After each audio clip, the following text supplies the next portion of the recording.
pass it to Samantha. Oh, me? Wow, thank you. I'm Samantha White. I go by Sam.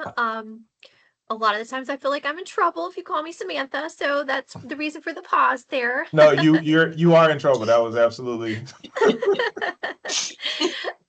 I work for both VTOP and Chev in the marketing communications department. So I will be your person for all the communications and marketing questions, logos, that kind of stuff.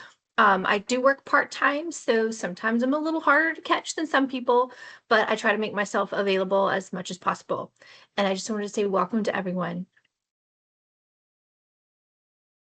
And I wasn't paying attention to who has gone and who has not gone. So now I feel like I'm really in trouble. Let's see. You're not in trouble. We got Brandy and Alicia, I believe. All right, let's go with Brandy. Hi, I'm Brandy Cox with UVA Wise. I am filling in for Shannon today. And Alicia, I believe that leaves you. Good morning. Yes, good morning. I'm Alicia Bazemore, the Assistant Director of Innovative Work-Based Learning Initiatives at Chev under the Virginia Talent Opportunity Partnership, VTOP. Such a long title. Yes. Glad to see everyone. Cool. Well, thank you everyone again for being here. Let's go to our agenda. So just briefly what we're going to cover today. We're not going to keep you a long time. We just want to make sure that you're kind of with us, ready to go. So we've already done our welcome, our introductions. We're going to do our goals, talk about work-based learning journey, our VTOP resources, and then talk about our upcoming webinars that we have coming up. So let's just talk a little bit about our goals. So, sorry, I have too many screens up here. I have to have my slide up too, sorry. Even though Stacy's doing a fantastic job. So our goals is to prepare students to be career ready by increasing the number of students participating in internship and work-based learning opportunities. Stacy, if you'll go on to the goals slide.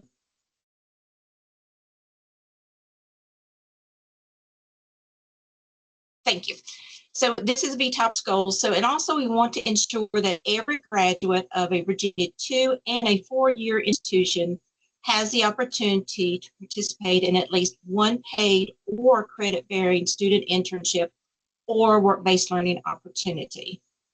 And so for our new institutional-led partners, we have some goals listed for you. So the first one we're going to look at for our goal 1, we want to expand work-based learning opportunities, and we want to do this in collaboration with our Virginia institutions. So you're going to be working within your region. So you're going to be connecting with all the institutions within your regions.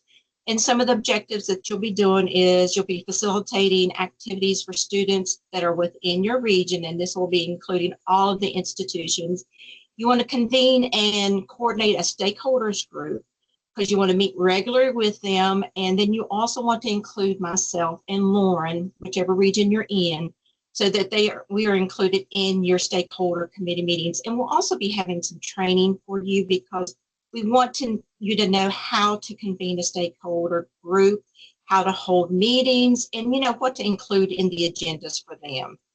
So we'll have that coming up for you in another webinar. Our goal 2 for you is to facilitate the readiness of students, employers, and institutions of higher education that are within your region in order to participate in work-based learning activities. So what some of the objectives are, we want you to engage students within your region in work-based learning activities. Regional events, we want you to organize and engage students, employers, and institutions in these events, and then have regular institutional and employer visits within your region. So we'll give you some metrics to follow and all that, but we want you to do regular visits to employers and institutions and, promote our VTOP resources and the other opportunities that we have. Also provide professional development opportunities in order to increase the readiness of students, employers, and institutions within your region. And then we have adopted the Jobs for the Future framework. So VTOP will use Jobs for the Future, and it's called JFF. When I see that, sometimes I think of Jif peanut butter, but it's JFF. So as the framework, we want to align the education and workforce priorities across our 9 regions. So by organizing activities into 4 categories. So if you'll notice, this diagram has 4 categories within it. So our institution-led partners, along with VTOP, will do the first 3. The first one is career awareness. So you will create awareness of various career pathways within your region by creating events such as career days, expos, and of course, inviting industry speakers for our students. Then the career exploration is another one for our area. And you'll do structured learning opportunities for career development, such as module development, and then professional development scholarship, because we do offer professional development scholarships for our career institutions and also for our graduate students. So remember, we do have those scholarships. And then also we provide mentorship training. And then the third area that we cover is the career preparation. So we want to extend opportunities for participants to deepen their knowledge in the chosen field and gain employable skills by promoting micro internships and project-based learning opportunities, such as we have now with District C. And then VEDP will be doing the 4th area of career experience. So we want to engage individuals in paid work to gain specific skills in conjunction with classroom or lab instruction. And we do that by providing opportunities such as paid internships and on-the-job training programs. So the Job for the Futures will help us focus on building student readiness, connecting students to employers, and fostering high-quality work-based learning opportunities. So now I'm going to head and turn it over to Stacy, and she's going to cover VTOP's resources.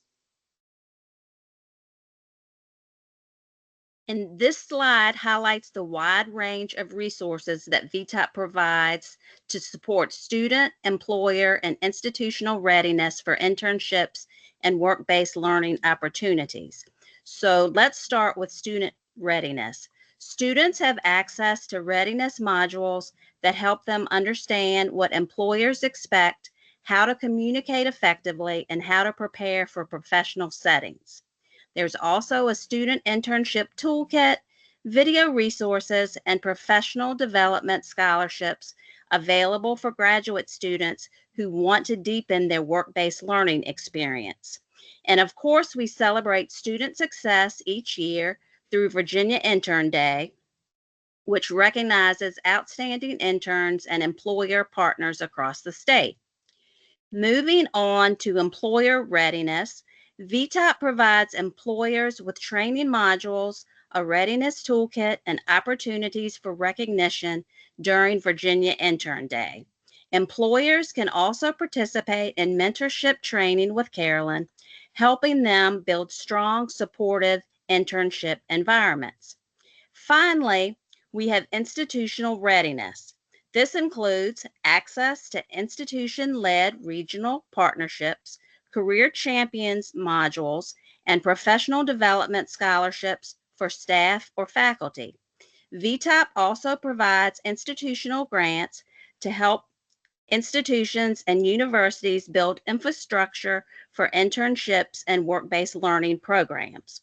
Altogether, these resources create a comprehensive ecosystem that prepares students, employers, and institutions for meaningful, high-impact internship and work-based learning experiences statewide.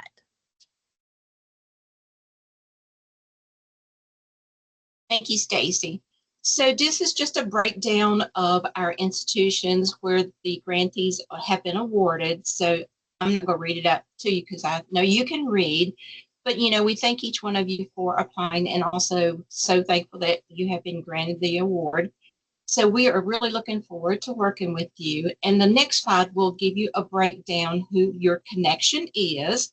And so for regions 1, 2, 3, 8, and 9, that will be my regions. And then Lauren, as she indicated earlier, she'll be doing regions 4, 5, 6, and 7. And so Lauren and I have been meeting to come up with ways that we can really engage with our regions. So we will be having our one-on-one meetings beginning December the 17th and 18th, and we will be sending out an invite. We'll only do one-on-one meetings per month. We'll still have our regional collaboration meeting, and that will be every third Thursday, which we'll send out an invite. And then we'll also would like to start doing a group meeting. This will include all of our coordinators and anyone else within that region you would like to invite. But Laura and I will be meeting with you. We'll be talking about ways that, we can get connected within the regions, way that things that are working, what's not working, what may even have special speakers come in and talk with you, just whatever we can do to help you grow and work within your region.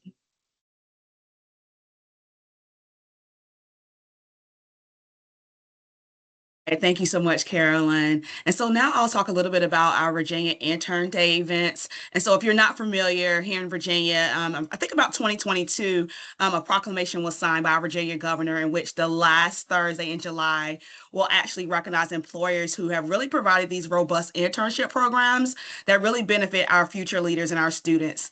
But in addition to that, and our employers, this year, we're actually going to be recognizing and awarding students who have participated in these meaningful internship and work-based learning experiences. And so we are so excited about that. So that leads to how you as our partners can really support these particular efforts. And so first is please promote our Virginia Intern Student Ambassador Program. And so very soon we will be putting together a call out and a flyer to each college and university in the Commonwealth, where we'll be looking for student ambassadors to serve as social media representatives and really advocate for VTOP and Virginia Intern Day. And so more details about qualifications and duties will be forthcoming, so stay tuned. Also, we are asking you to please promote Virginia Intern Day in your region. And so once it's made available, again, we'll be sharing flyers and branding materials. And what we're asking that each of you do is please take those materials, share it out to your various institutions and your regions to highlight Virginia Intern Day. And then finally, on this particular slide, we are asking that you all, as our partners, plan and host a Virginia Intern Day, maybe for interns, supervisors, and employers to attend. So if, for example, you might choose to plan some sort of small gathering to recognize the interns on your campuses or those employers who have supported your work. And so the possibilities are endless. It's totally up to you. Be as creative as you want. The overall goal, again, is to make sure that we're bringing awareness and promoting the Virginia Intern Day initiative. And so as we are slowly beginning to wrap up, we wanted to use this opportunity today to just welcome you. But as we're wrapping up, we wanted to kind of make you aware of some upcoming sessions so that you can start planning now, getting your calendars ready to go so we can start beginning this great work. And so here listed on our slide is various sessions that we are going to be putting on for you all. So our next session will be Thursday, November the 20th at 12, right in this space again on Teams, where in this particular session, we'll be going over metrics, training, and an implementation plan. And really, this is going to be our next step. So now that you're in this role, what should I be doing? This particular session is going to give you more of the guidance around the policies, the procedures, the practices, the processes, so that we can make sure that we're guiding you and helping you set up for success. Then on Thursday, December 4th, we're going to come back to this space again, and you're going to hear from our very own SHEV director, Scott Fleming, who has been doing a phenomenal job in his role, and he just wants to meet you all and welcome you all to this particular initiative. We also, at this particular December 4th session, will have MERC. And if you're not familiar with MERC, MERC is the Metropolitan Educational Research Consortium. They will pretty much be giving you guys guidance on stakeholder partnerships. So as Carolyn mentioned earlier, how do I create a stakeholder council, or how do I create a meeting? What does that process look like? Our partnership with MERC will help you to get that particular work started.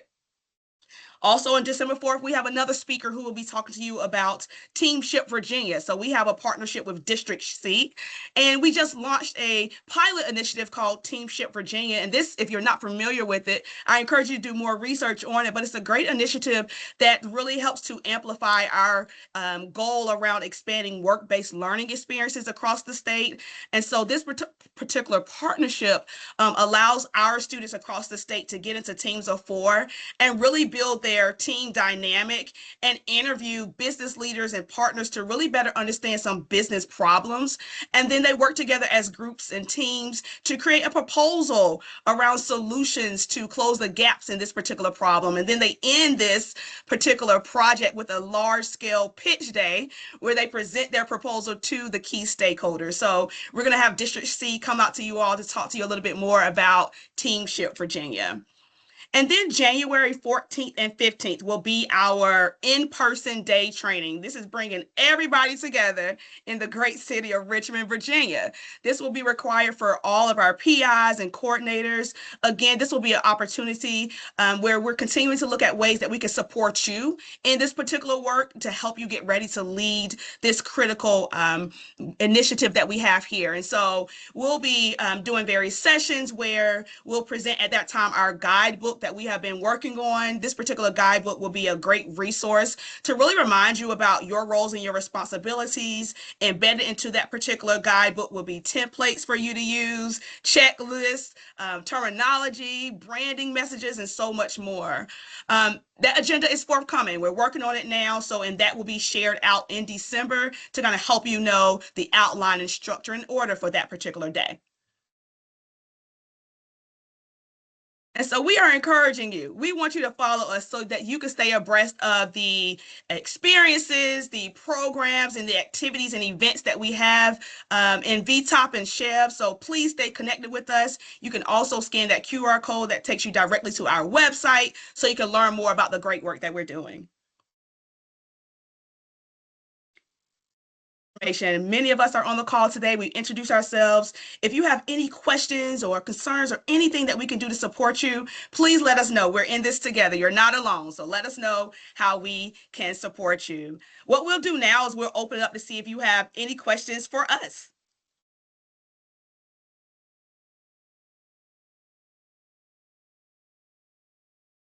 Barbara, you have a question.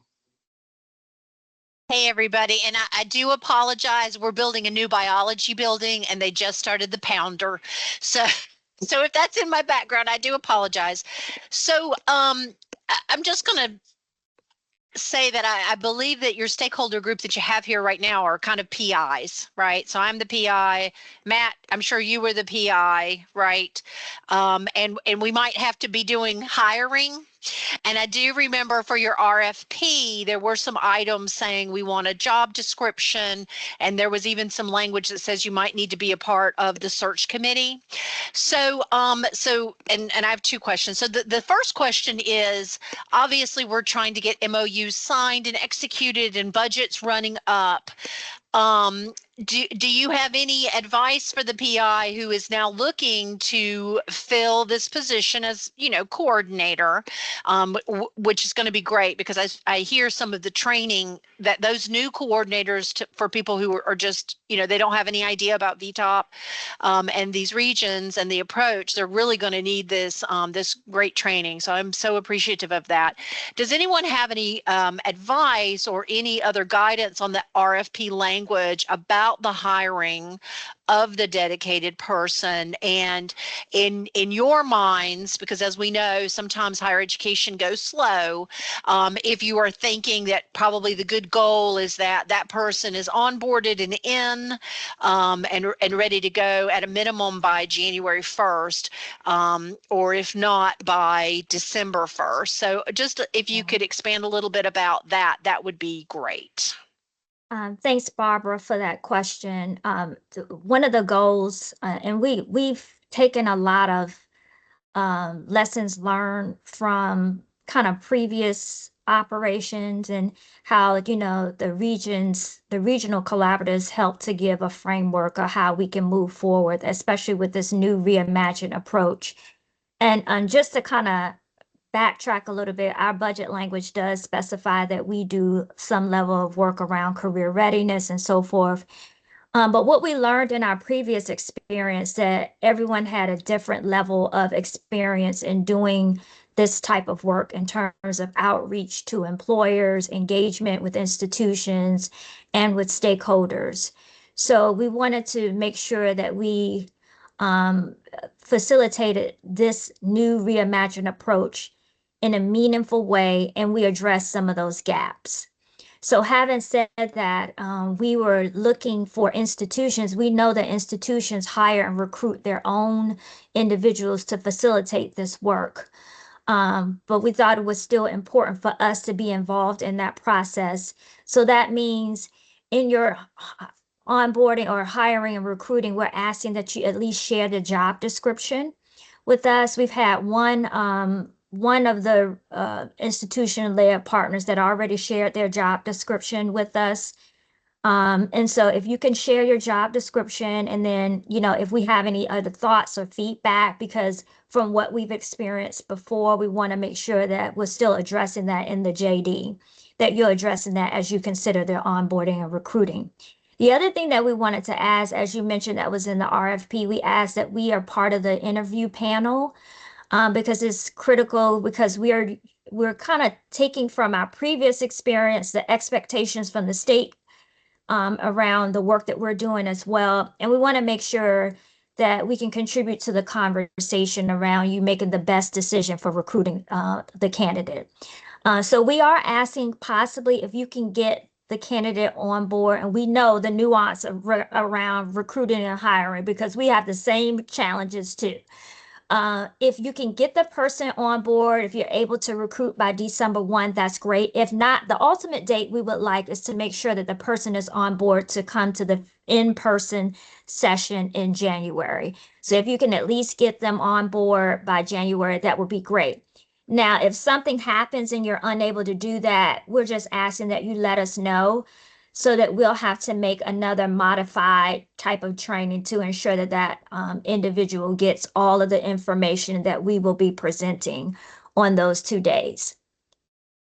Okay, and then just one other question about the hiring. So I've already spoken with our VP of HR here, and because this is just a 1-year grant, so we're going to be able to move a little expeditiously, but a actual hiring committee will not be required, right? So because it's a 1-year full-time, 1 year, no follow-on funding as we know at this time.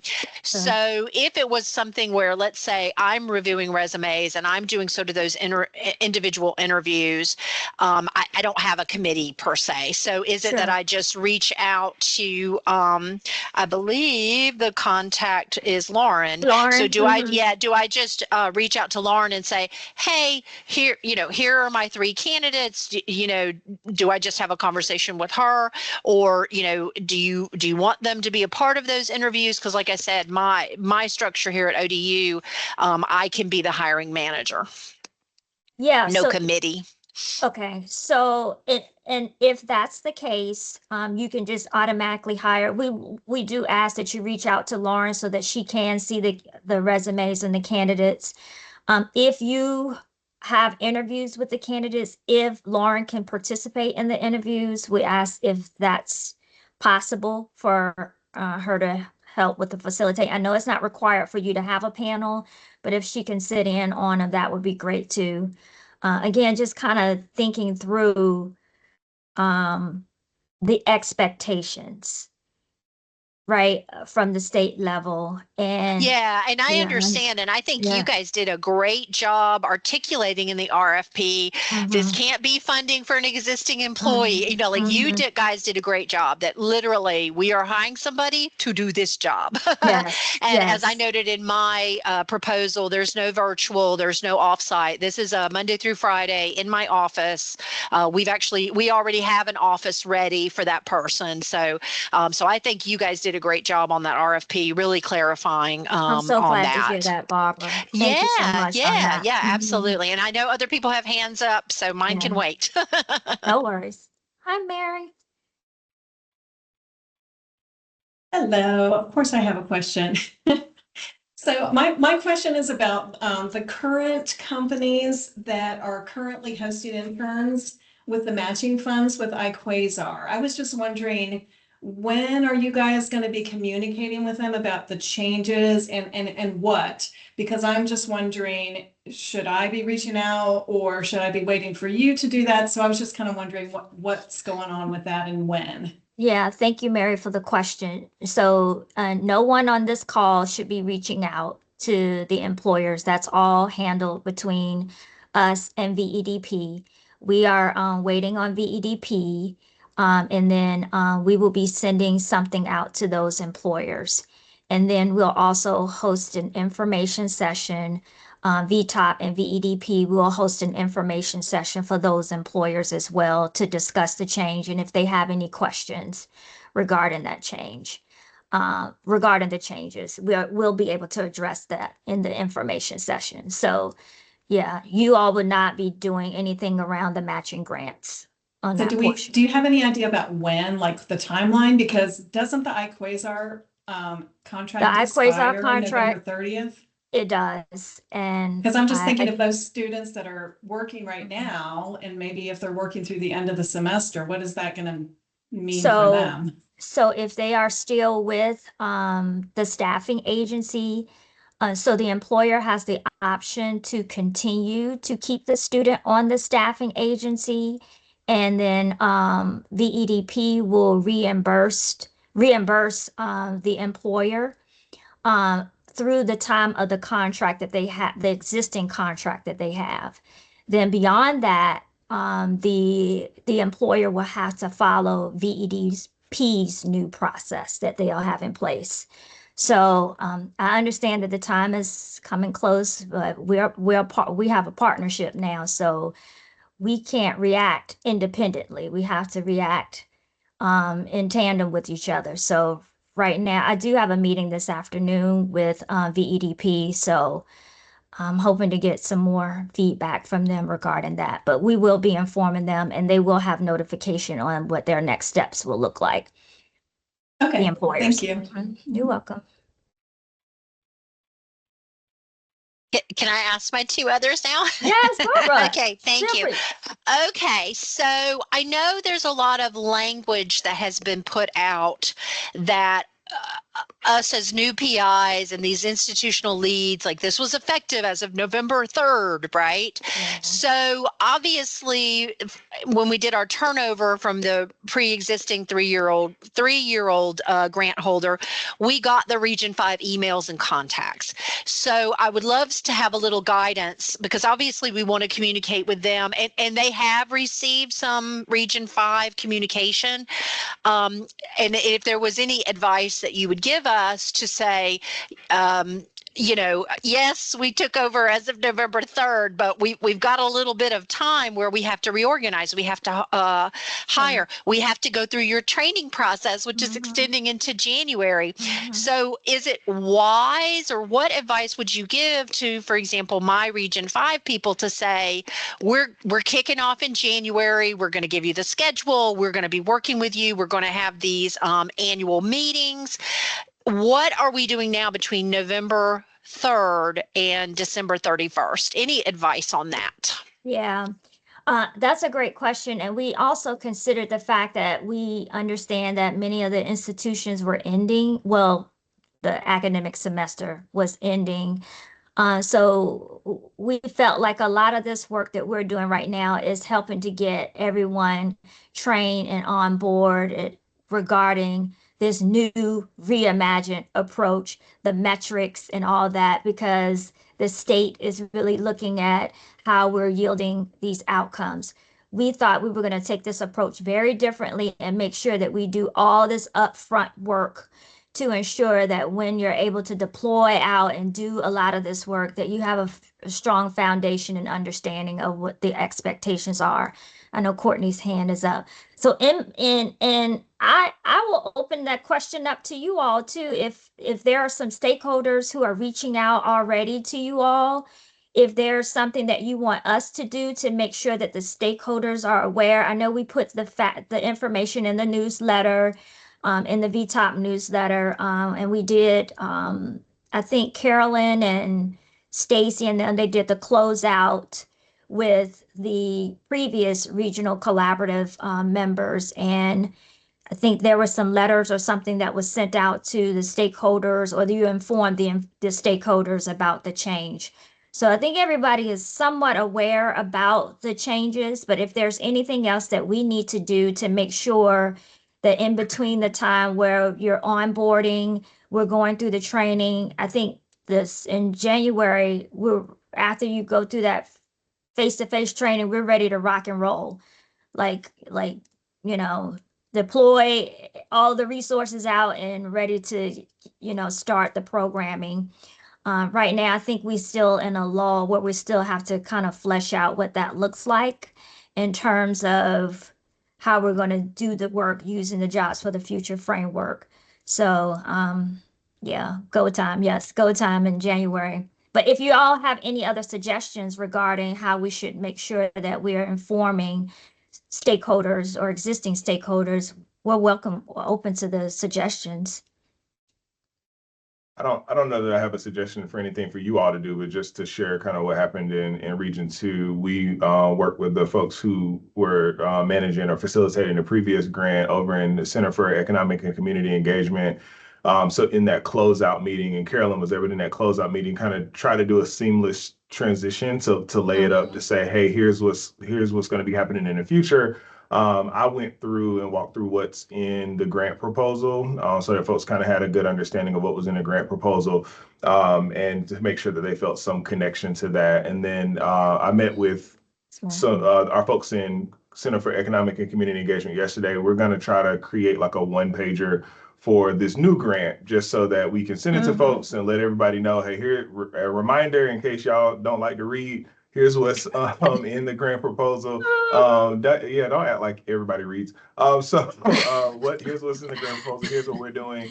And also an opportunity for us to re-engage some of our regional partners who might have disengaged or never been engaged. And so just to re-engage them in that way, so that way in January they feel connected. We tried to do it in a little bit of a seamless way. They're two different grants. We made that very clear, but the people are the same. So. Yes. Mm-hmm. Thanks, Matt. That was a good approach to that too.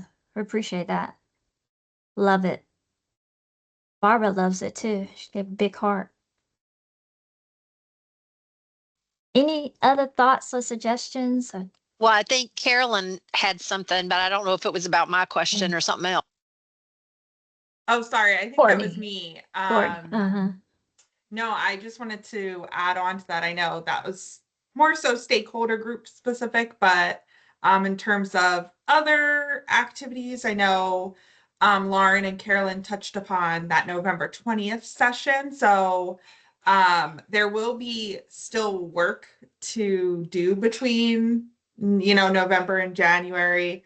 So I'll be reviewing metrics and helping you all kind of create an implementation plan for the year. So stuff to think about, especially how you're involving the stakeholder groups as well for that. So thank you for that. I hope I can get somebody in by November 20th because that is the person who's going to be working it.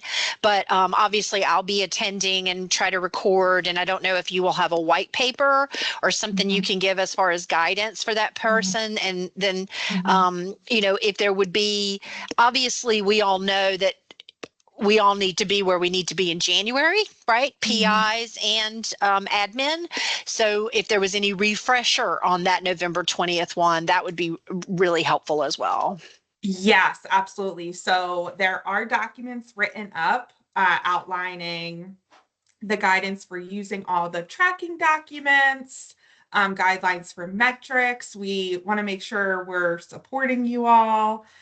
So yes, in that January session, I will be going through kind of as a refresher, but they have additional documents as well. And I'm happy to meet individually with anyone who does need additional support. But I think we wanted to kind of get our brains stirring in regards to the metrics and the implementation plan for each region a little earlier than January. Absolutely. No, at the beginning, right? And I think, setting that clear expectation that these are your deliverables and these are the deliverables that we want to see in a year from now is a great way to start off. I'm going to try to get somebody in here pretty quickly so that they can be, ready to run and receive the information that you all are taking the time to provide and the training that you're providing. So I just wanted to just make sure. And then the last item, because it was discussed by Lauren, and that is Virginia Intern Day. I'm just going to throw this out. Obviously, I believe it's supposed to be July 23rd. So oftentimes we kind of have, some conflicts, right? Because maybe there's a big event in Richmond and maybe our campus wants to do a big event. Norfolk State, even their president does a big event. And so as regional conveners and bridge builders, there's an awful lot on that one day. And I know, we even have our Hampton Roads Workforce Council that does something Southside and Peninsula. And so I just, I don't know what the expectation for the regional convener to do, because that's a lot to try and organize. Sure. And some institutions might say, well, we're actually having our own celebration. So I just wanted to throw that out there if y'all had considered as far as that expectation for a regional lead, when there are some big conflicts on that particular day. Yeah, so that's a great point, Barbara. We have a committee already so we've been having a committee since Virginia Intern Day, since we've been doing Virginia Intern Day, and we take back a lot of the feedback to the committee so that we can decide on how we can best facilitate this. And we've heard, so this the new Virginia Intern Day and our new approach that we're doing, we're going to do something a little bit different. So you'll see what's going to happen. And we'll talk to you all more about some of the new things that we've learned throughout this process as well. So if there's an existing kind of event that's happening, if you want to latch on to that, I think our big piece is that we want to make sure that we highlight those events that's happening. We want to kind of, I would say, go viral with the Virginia Intern Day. We have had other states to reach out to us to learn about the event, right? Because I think they wanted to replicate what we were doing. So we want to make sure that we continue to make this rise above any other state. So I think we're on the right track. So we'll take that into consideration when there's other events, if we can at least just make sure that there's a way that we can promote those events. And if you don't necessarily facilitate one within your region, that we recognize those that are happening within the region. And then we do a lot of marketing those events that's happening. Again, a viral moment. Yeah. So basically, as a regional convener, make sure they have the marketing kit, make sure it's on the radar, ask them about what they're doing, connecting to, like, for example, Hampton Roads Workforce Council, if they're having a big event and maybe we have an institutional partner who's like, we don't have any money, we don't have a place, maybe kind of connecting, right? Those types of regional types of things. But the expectation is that everybody should be focused on that day, not necessary that we have to have an event for everybody, right? So, but just that it's a high priority, and we communicate the expectation within our region that these institutions should be participating. Yeah. Okay, gotcha. Thank you. You're welcome. Anything else? Matt, I know you can already say something. No, it's easy being in meetings with Barbara because she's gonna ask all the questions that so I'm good. That's funny. Happy to answer more and more to come. We will often look for suggestions that make sense within your regions. So feel free to share. We want to make sure that this experience is equally as smooth as possible. We have a lot of things or expectations that come down from us on the state level. But we also feel like this work is very important. And this work, at times, it could be fun, seeing the outcomes between the student and the employer. So I often say I don't want to do something if it's not fun. So when I get to the point that this is not fun anymore, I'm ready to go. So we try to make that, possible for this new reimagined approach.